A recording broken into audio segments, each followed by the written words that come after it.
One more? Or almost? 5 minutes? 6, okay.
Thank you.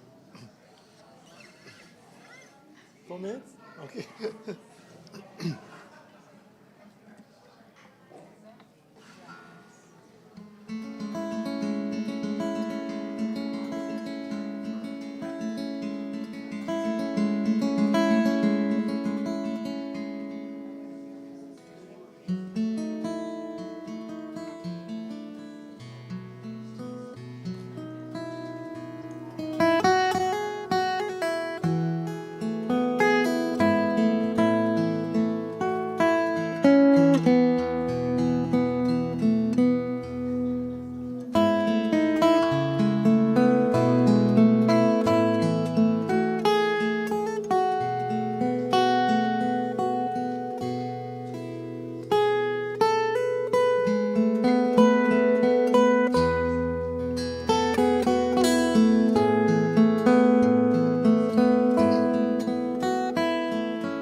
Thank you.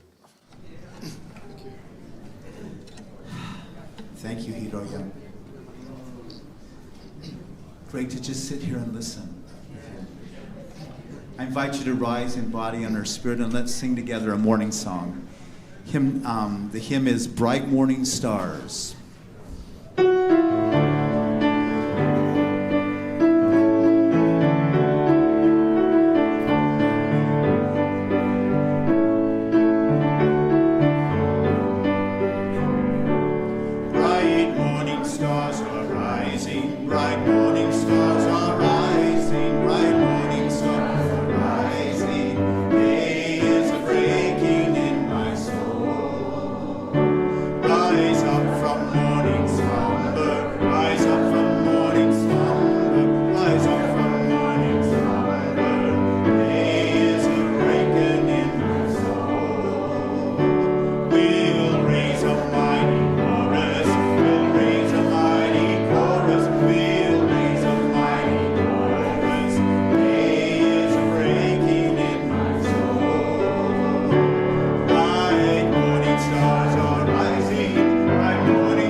Good morning. Good morning. Welcome to the Olympia Unitarian Universalist.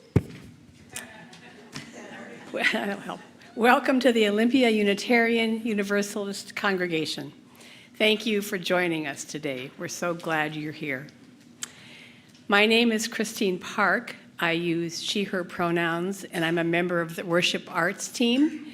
And this morning you may notice a few Band-Aids artfully placed on my face. It was some biopsies and all is fine. Leading worship with me today is Troy Fisher, our music director, and our guest minister, Reverend Dr. Silvia Behrend. We're also joined by guest musician Hiroya Tsukamoto.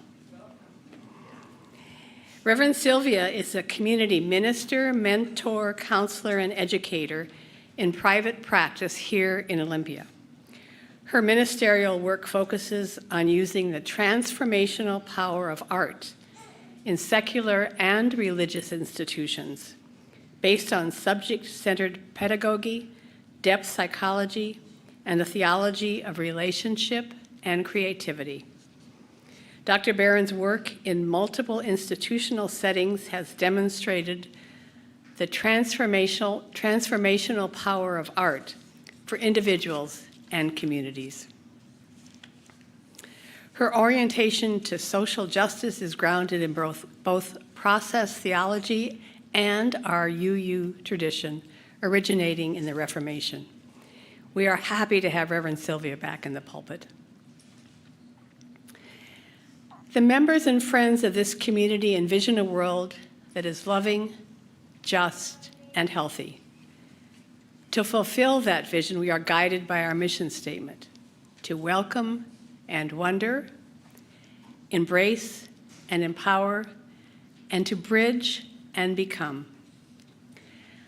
Our community is comprised of people of many genders, many racial identities, many economic levels, many sexual identities, and people who are following different life paths.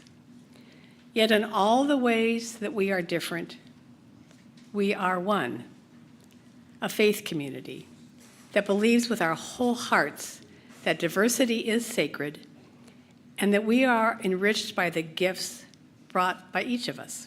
We are all growing and becoming, and we learn from each other.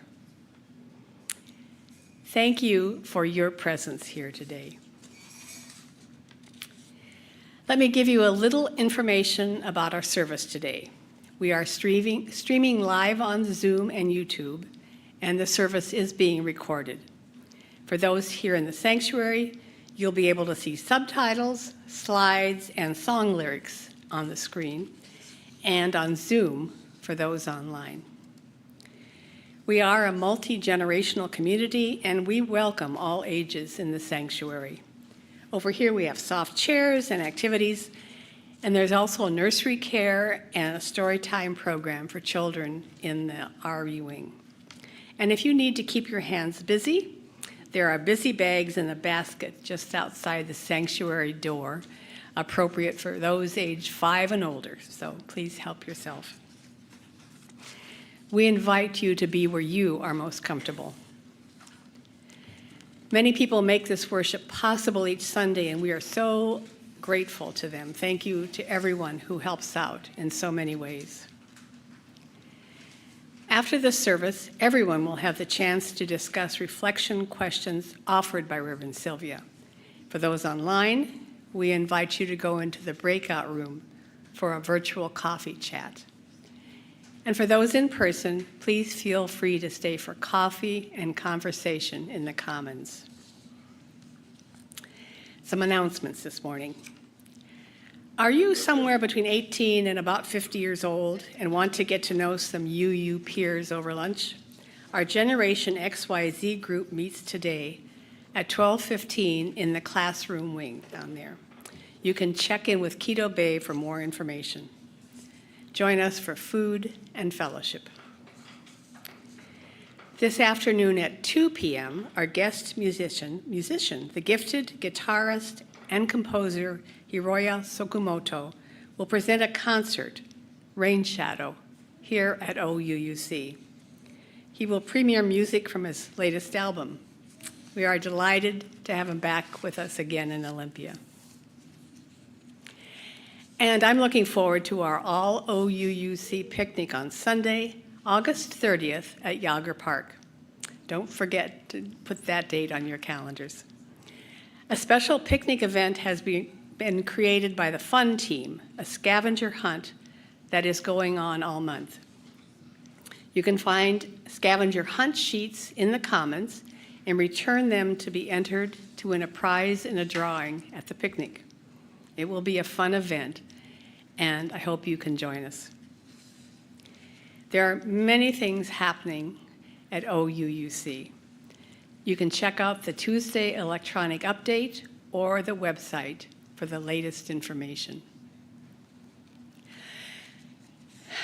Now, as we enter worship together this morning, we invite you to open your hearts and minds to the possibility and opportunity of transformation. It is good to be together.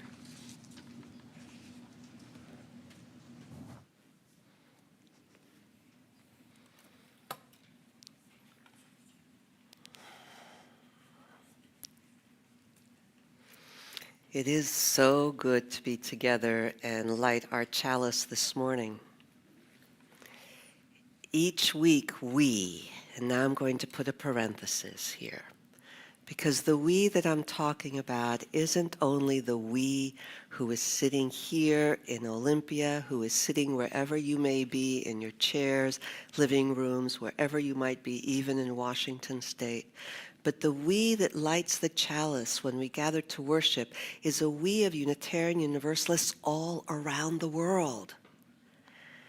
Denmark, Transylvania, Brazil, Australia, and all other countries. So even to start with the we and with the relationship, let us light our chalice this morning, knowing that when we light a chalice, we're completing a sign and a signal of our faith tradition, Unitarian Universalism. And we do so by lighting a flame in this chalice.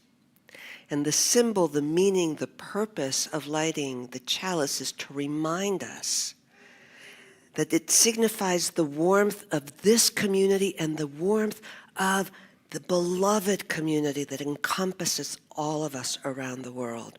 The flame of our hope.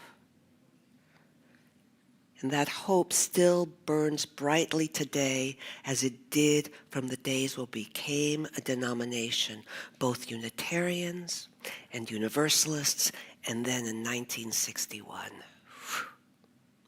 So the chalice lighting words I'm going to invite us to use are the words that I have used all of my ministry, because it distills everything into three things. I'm going to teach you, we'll show you and invite you to do the movements with me, and then we'll do it together if you're willing. Are you ready? Okay. We light this chalice for the light of truth. Ready? We light this chalice for the light of truth, for the warmth of love, and the energy of action. All right, shall we do it together? Okay. We light this chalice for the light of truth, the warmth of love, and the energy of action, because it's not enough to think and it's not enough to love. We must take them both, put them out into the world. Thank you. And now, good morning. Good morning to you all. I'm the Reverend Dr. Silvia Behrend. I use she, her pronouns. I'm a little old 72-year-old white-haired Jewish lady who learned to speak English in the Bronx, where I got to from Argentina, where I was born, from Russian-Hungarian grandparents. Thus, red nails, red glasses, red car, red house, red wallet, red phone case. I won't go any further than that. It is so good to be here today and share some reflections on the very light topic of good and evil. In all generations throughout time and history, we have been asked to rise to the call of our times, which are fraught with struggle and danger, and this is for all times. There is nothing new under the sun, Ecclesiastes. Humans have been asked to do this from the beginning. We're not that different. Our own denomination was formed out of this struggle against oppression, and in this second term, we're called to action and reflection on the good and evil again. Because the first go-around was only a precursor, a laying of the foundations of what we're living through now, which is why I'm really grateful to be able to sing our first hymn, May Nothing Evil Cross This Door, because this hymn got me through those times, not only the administration, but COVID. And it wasn't because I was wanting to keep the evil out there. It was I wanted a reminder all the time to keep that from infiltrating in here, because we all have that possibility. It's a reminder. Let's keep it out. Keep love in, internally and externally. So, a word about language. I am a language nerd. I have been trained, I'm a linguist, never mind. It's important, and it's important to tell you that I will be using the word God. I'll be using the word psyche. I'll be using the word numinous. I'll be using all sorts of words, right, that carry a reality and a meaning that is beyond what has been concretized as God. Its psyche, its relationship, is that which exists, the numinous, right? Not as a thing, but as Paul Tillich, process theologian, talks about, it is the God beyond the God, not the God of, right? But that dynamic soul, living reality that we experience when we behold a baby, ours, someone else's grandchildren for the first time, and there's this like, or we're walking somewhere and suddenly something calls our attention and we are touched for the moment. And as Paul Tillich says, we are, sometimes the veil of reality is lifted and we are ergriffen, gripped by this reality, by this movement. That's what I'm talking about. In this I-thou, the understanding in process theology that it is a mutually effective process between us and the reality. It's that same process that I used to teach when I was teaching in the doctoral leadership program, transformational leadership with stone carving is whatever you do to the stone does back to you. It's an ongoing conversation. It is the Martin Buber I-thou. It is Sufi, Rumi's Sufi poetry that says, say, I am you, not just the you human that sees the human in me, but the namaste that says, the divinity in me sees the divinity in you.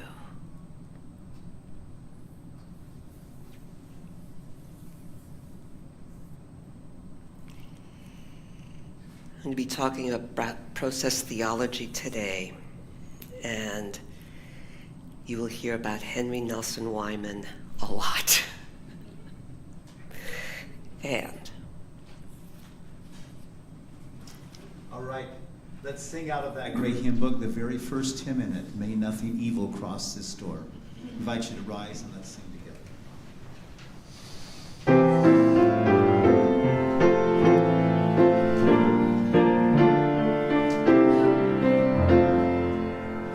May nothing evil cross this door, and may ill fortune never pry.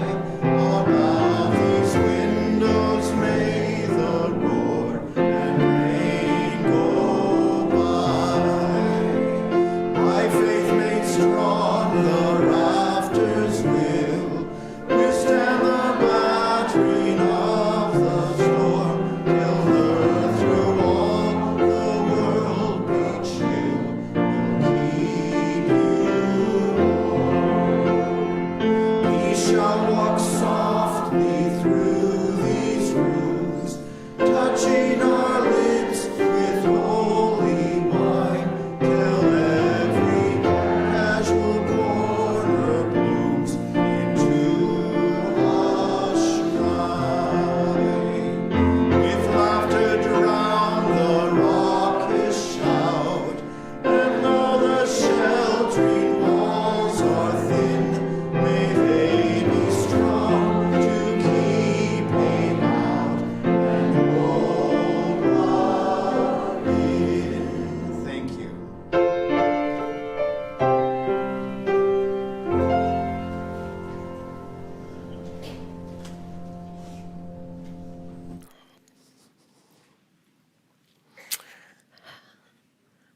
stories about good and evil, right? So as I was thinking, really giving great consideration about what stories could I bring that would help us continue this kind of grappling, and then I remembered Flip Wilson. Now, of course, right? Who else? So some of you are not even a glimmer in your parents' eyes in the 70s. And so I ask for your indulgence because that is where I was embedded. You will have stories and traditions and things to tell about artists of which I am not familiar.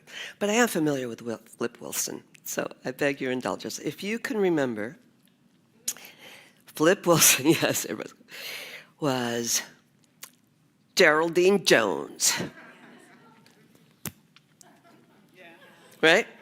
Now, for those of you who don't know, Flip Wilson, African-American male, right, goes on the shows as Geraldine Jones. Already gender-bending, hot pants, okay, go-go boots.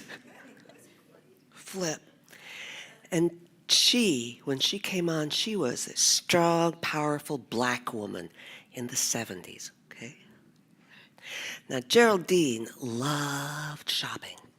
So every time she would go into the store and come home with another dress, her husband would say, Geraldine, you just bought 2 dresses. You said you weren't going to buy any more. And you know what she said? Can I hear that? The devil made me do it. Exactly. She had a car crash, right? She comes home. Husband says, what? What? What does she say? I was driving along and he came in and he took the steering wheel, she says. And so, of course, I had to kick him. Hard to put on the brakes when you're kicking the devil. But that's why you found me in the back seat of the car after I crashed it into the church. Who made me do it? Wasn't that interesting, I thought? Here's an externalized force that comes, right, and grips her steering wheel, crashes her into the church. I was thinking about the devil, right? Externalized. Now, you know that I'm Jewish, so in the Jewish tradition, there is no external demonic force. There's only inclinations, moral compass. There's the Yetzer Tov. You guys get to be the good guys, okay?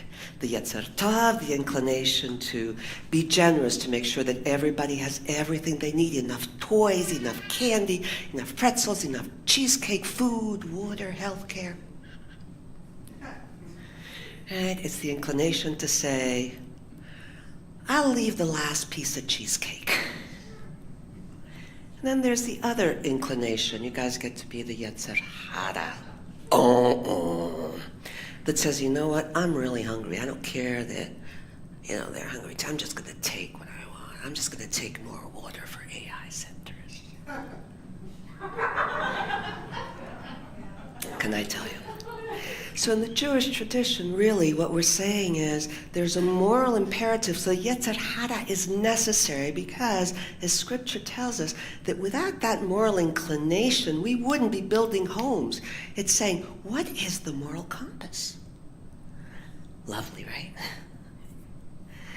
And then I went to what in Christianity and Islam is called the devil. This externalized demonic force that acts upon us, right? It's his fault completely, right? And it's to test whether you're going to obey God. So the real story I want to tell you is the story of Iblis. And Iblis in the Islamic tradition is he who becomes Shaitan, and this is his story. Iblis was created as fire, literally. He was beautiful, he was incandescent, and his only goal in life was to worship and love God. And he did it so well, so incandescently beautiful, that he was elevated to the highest and best place near God. And everything was great until God said, let me create the creation. The birds, the bees, the flowers, and then humanity made out of clay. And he called all the angels, all the jinns, called them all together. And God said, could I have a God thing, Troy?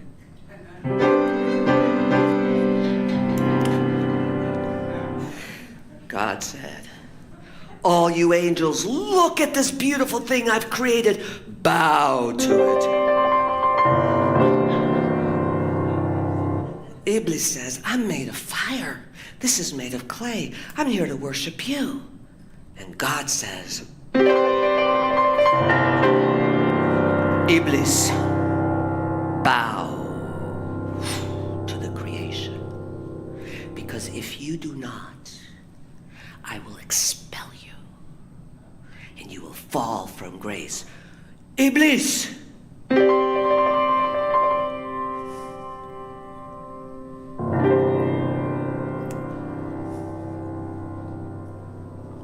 And it is said that Iblis's no reverberated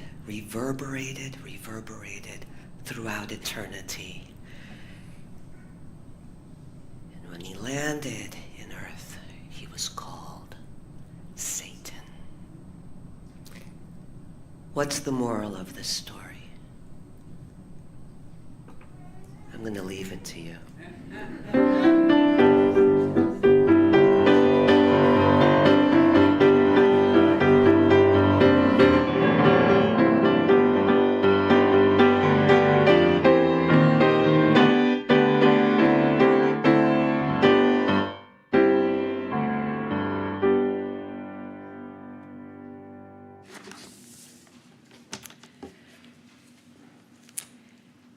Two spiritual practices in which we engage every Sunday are generosity and thankfulness.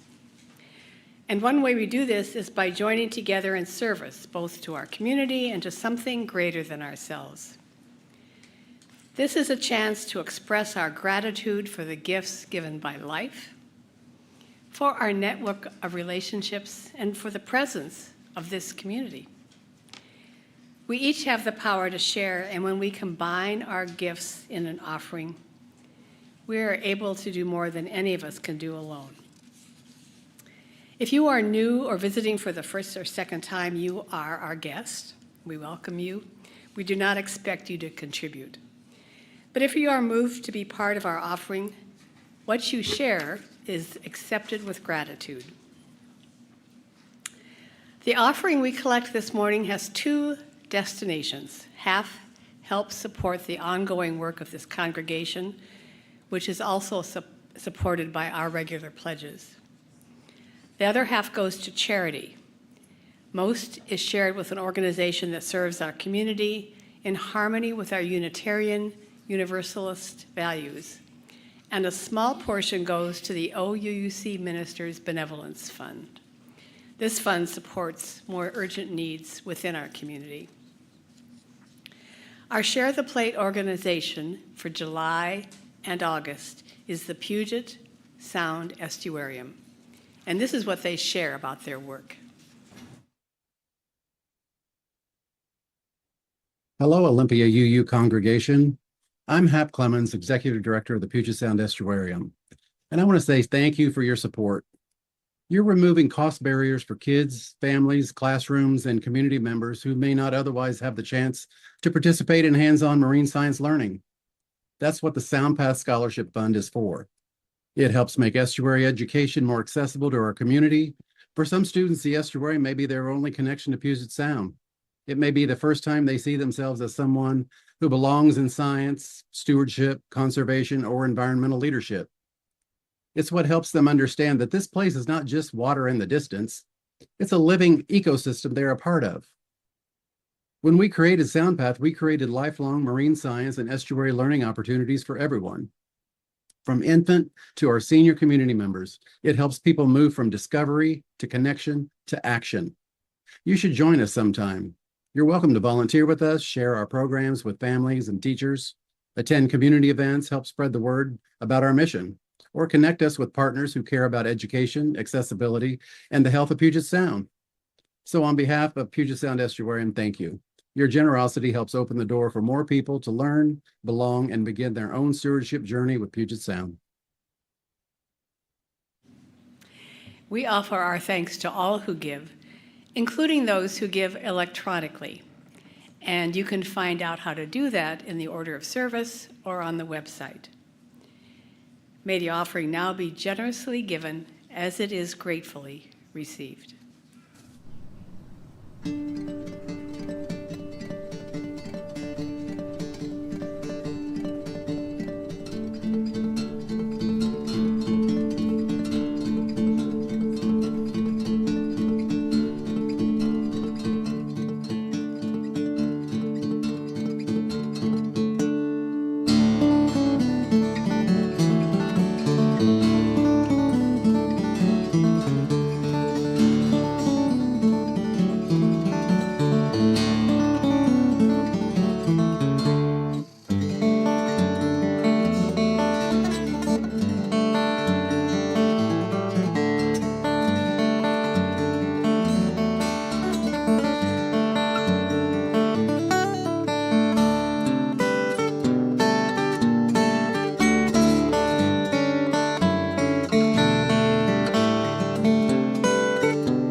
Thank you for your generosity in all the ways that you share your gifts.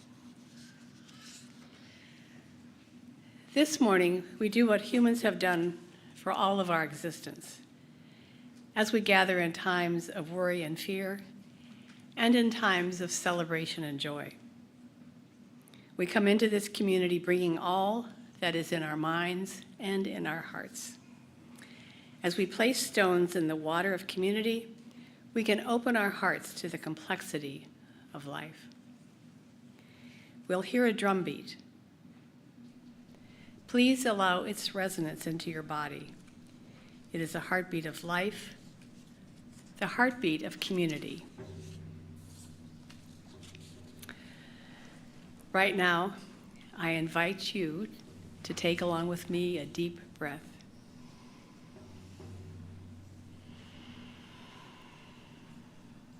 Feel the air in your body. Feel the earth beneath us. Feel the warmth of connection in this room. And let's open our circle wide. If you are on Zoom, I invite you to share by entering in the chat. Those of us in the sanctuary can see your sharing on the screen, and it will be shared with Reverend Mary and the pastoral care team. For those in the sanctuary today, I invite you to come forward if you have something you would like to bring into this community. You may place a stone in the water as you hold your sharing in your heart. Let us hear the heartbeat of our community and extend our own hearts in love and care to all who share this morning. Please come forward now.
We place a stone in the water for all that has been shared online, shared from the heart. And we will place one more stone in the water for all that we hold in our hearts and all that remains unspoken. We hold together all that you have shared. May you feel yourself witnessed. May you know that you are loved.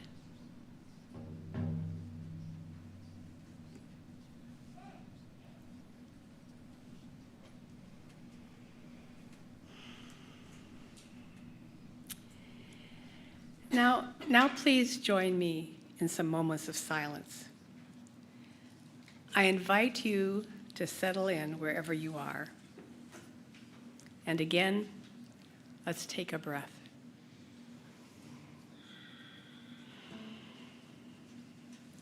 Pay attention to your senses.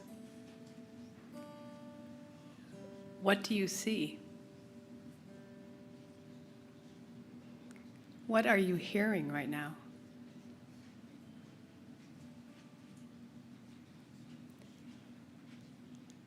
Is there anything you can smell?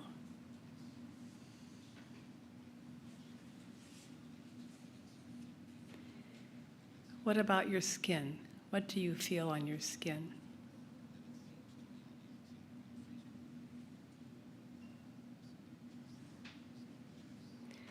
Close your eyes or soften your gaze. In the stillness of this moment, let's be silent together.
Thank you, Hebrew.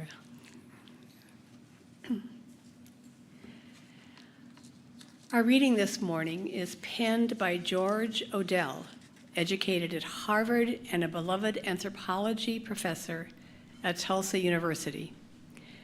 Committed to educating generations of students, he was a deeply thoughtful and considerate man who wrote about our human need for one another throughout our lives.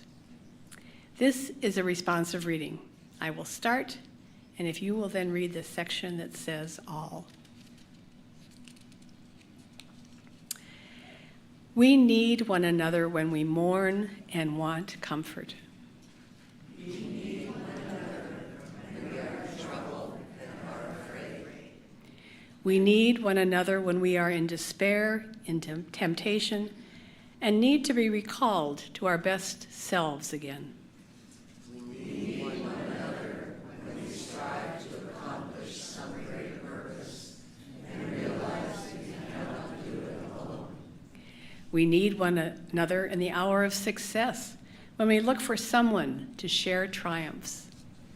We need one another in the hour of defeat, when with encouragement we try to endure and stand again. And we need one another when we come to die and seek gentle hands to prepare us for the journey. All our lives we are in need, and others are in need of us. Thank you.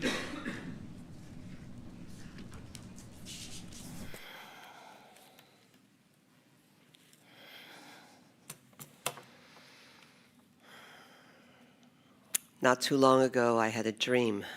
Thank goodness it was not a Martin Luther kind of dream. Martin Luther King, I mean. It was simply a dream of me driving along in Olympia, kind of bumping into things. A little curb here, turn the corner, ow. A little scratch on the bumper, but nothing happened.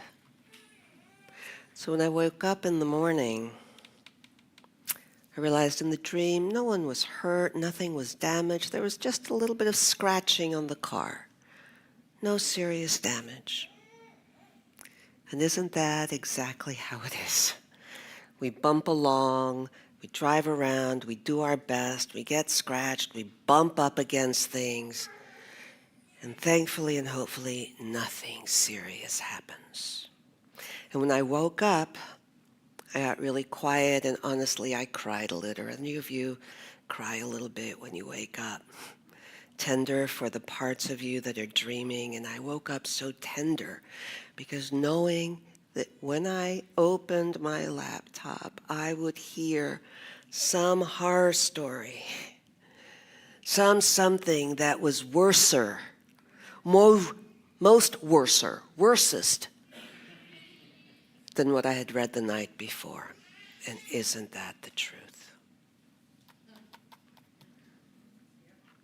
Exactly.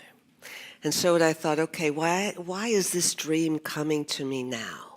Right? And I think it was coming to me to remind me that instead of looking at what I wasn't doing, instead of looking at how everything is wrong, what it was saying is, I, like all of us here, all of us there, so many of us in this country are trying to figure it out, to do the best we can. And what are we being called to do? What are we being called to drive through? Right? What am I being called to drive through? And I believe that what I'm being called to, what I'm offering you here today, is to learn to differentiate between the difference between good and evil. To know what each one of them is, so that I could consciously do the best good that I can, given my limited humanness. I have to be able to think about it in the ways that our ancestors and their myths and their stories have taught us about how to be humans. As you know, not just in such a time as this, but for all time. So what is good and what is evil? And now I want to talk to you about my favorite theologians, Paul Tillich, Alfred North Whitehead, Charles Hartshorne, and my beloved Henry Nelson Wyman. He's my beloved mentor of the mind, because I wasn't alive when he was writing, but in reading his absolutely academically dry, dense as dust text, I was inspired because I understood that what he was constructing with this denseness, this precision of language, was to build a structure that would hold, some foundational something that would hold theologically and philosophically, that could not be assailed. He made it tight. And what he was talking about, what he was writing about, was the responsibility of the human to be in relationship, in an ongoing creational, dynamic relationship with the creation itself.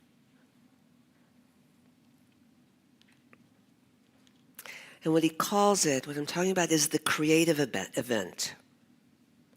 And it's the fact that the creative event, God, that dynamism that cannot be defined, is in constant relationship with us, and we can respond to it or not. That's what the reading was about. We need one another. W.H. Auden says, when he was writing about the war, we need one another. We need one another or we die.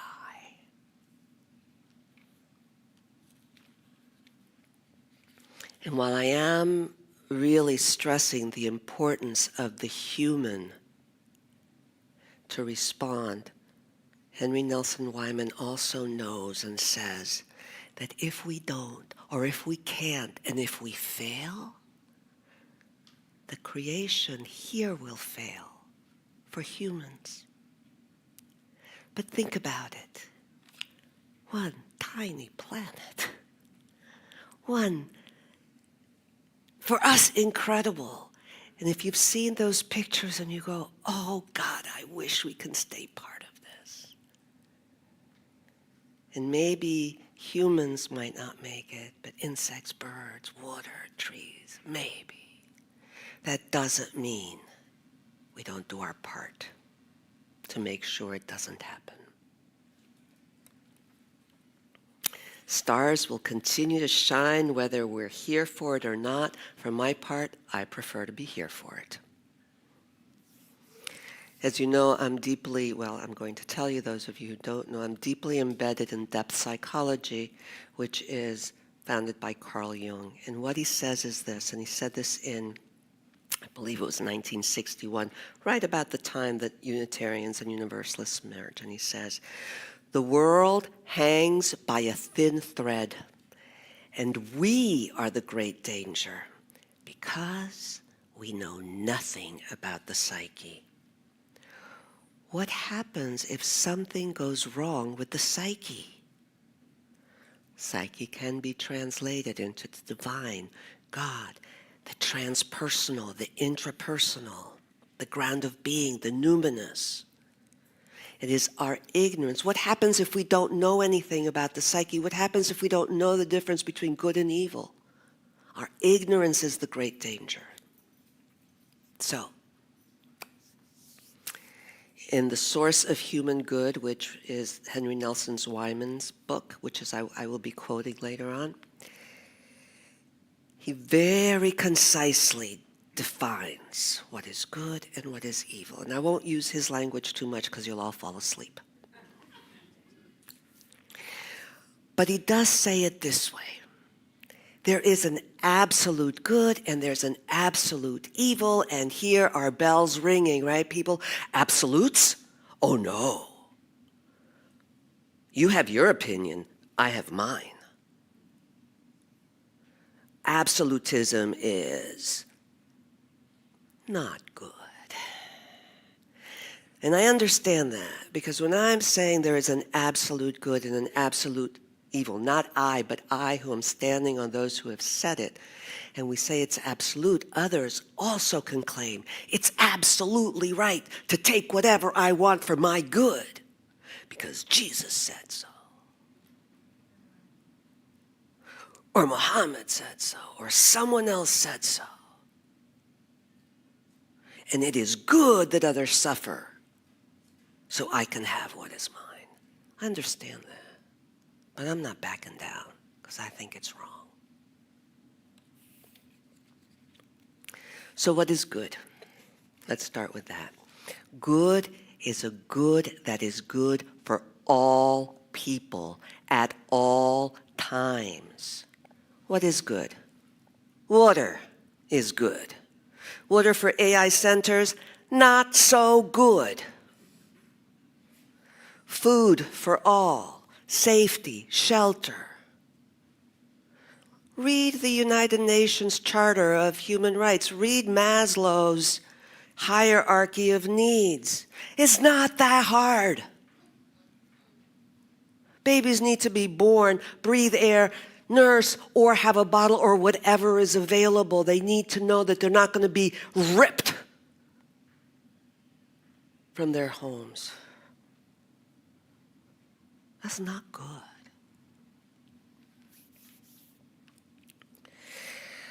What is evil?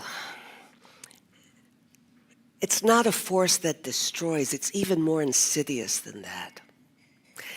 Evil is anything that obstructs the good.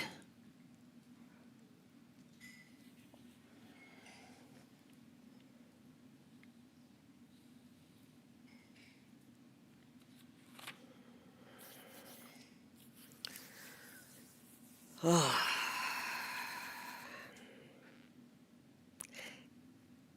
Evil obstructs the good when we don't recognize also what the good is, how it is embodied.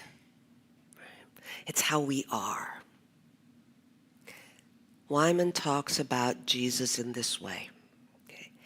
Not the Jesus that we see portrayed now, the white nationalist Jesus with the flag behind him, or even the beautiful Jesus that others do follow who understand who he was. I don't want to diminish or make of him anything that he wasn't. It's how he's portrayed and co-opted.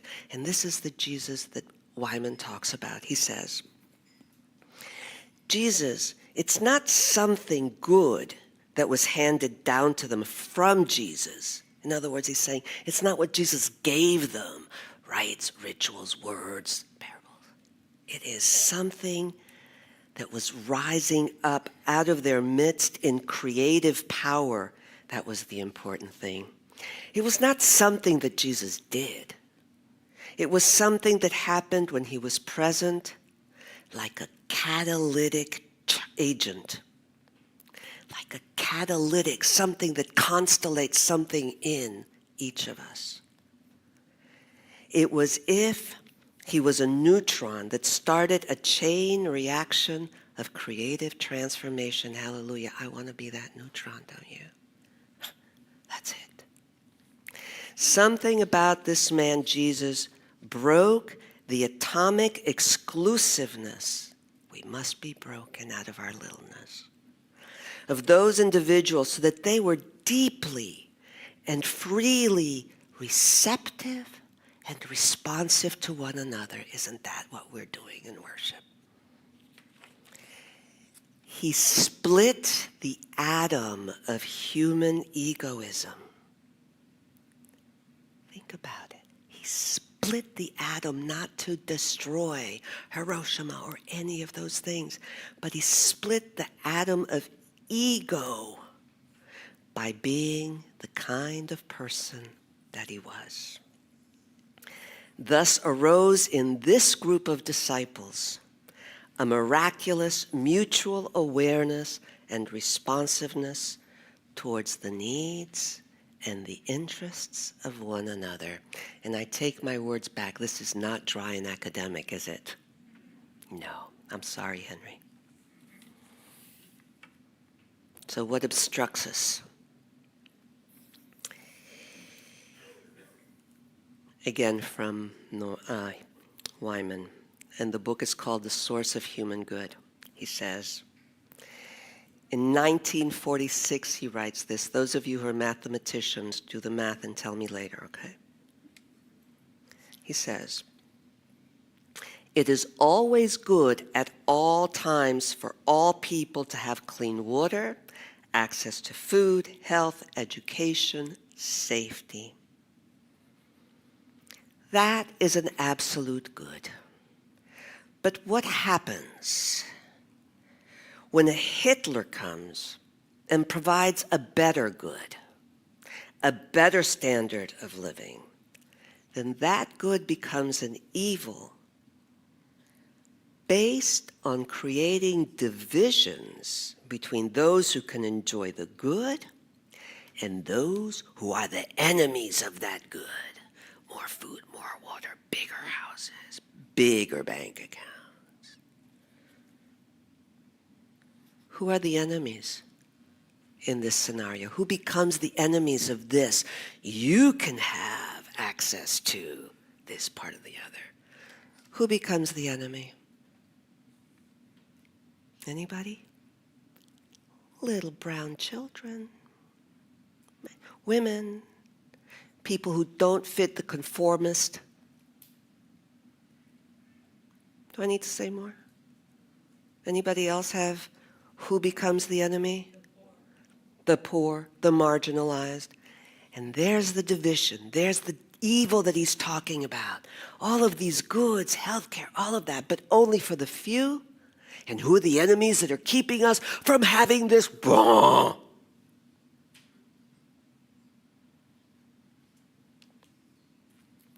See, it's not external. He made me do it. We have that choice. Evil is based on human self-interest that narrows and obstructs the good in the very name of good.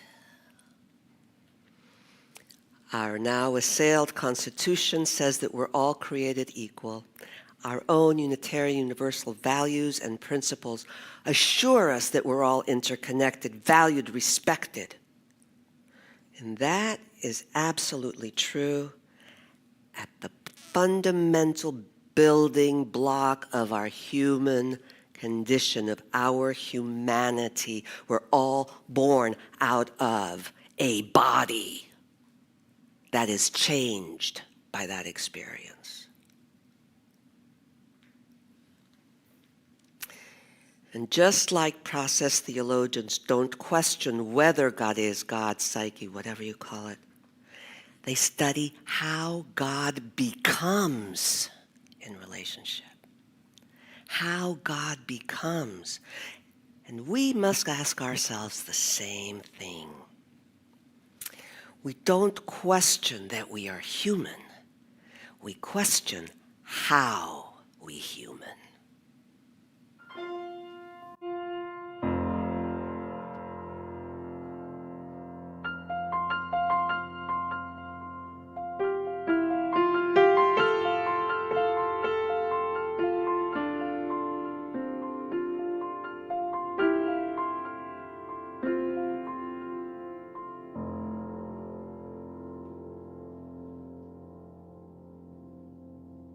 Human.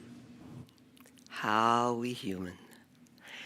In 2018, I was invited to go to Bogota to attend a Jungian conference where I was able to give present two papers around exile in Spanish.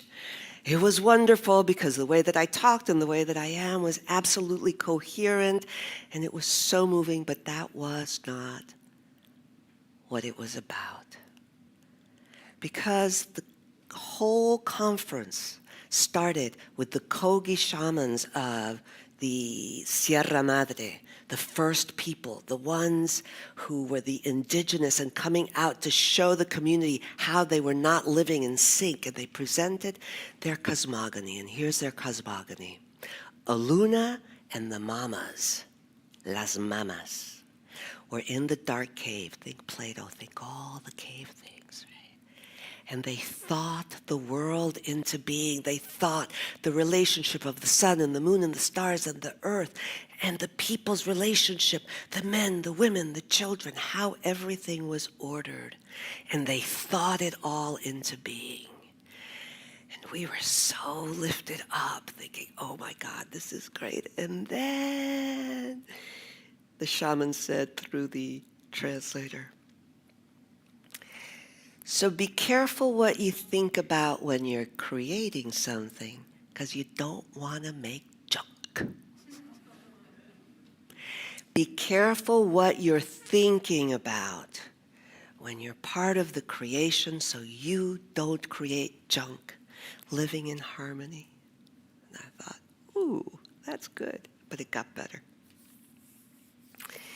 In a shorter, a much smaller workshop that we did, he was telling us all about knitting and weaving, and we got to make little bracelets, and it was really moving, and the community was great. And then he said, okay, now I'm going to invite you all to write a letter about what you understood.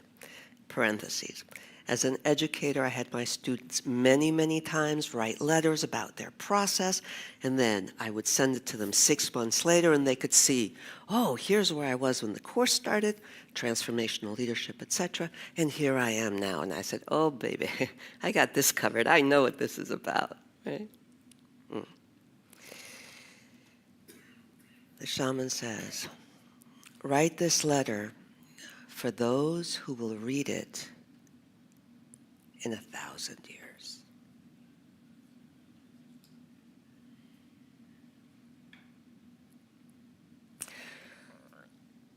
For those who will read it in 1,000 years.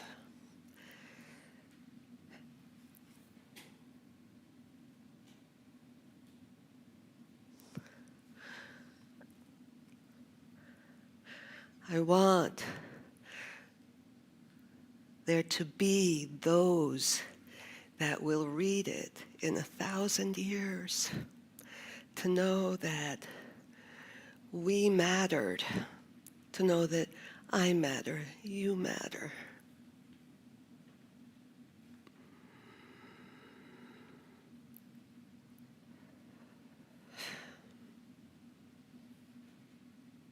Let us live in a way where we know that we matter.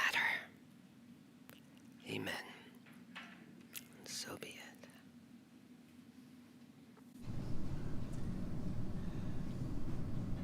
And let's sing like we matter, huh? Yes. Hymn number 128 out of the great hymnal, For All That Is Our Life. I invite you to rise. Let's sing together.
lives glad, for now and for 1,000 years to come.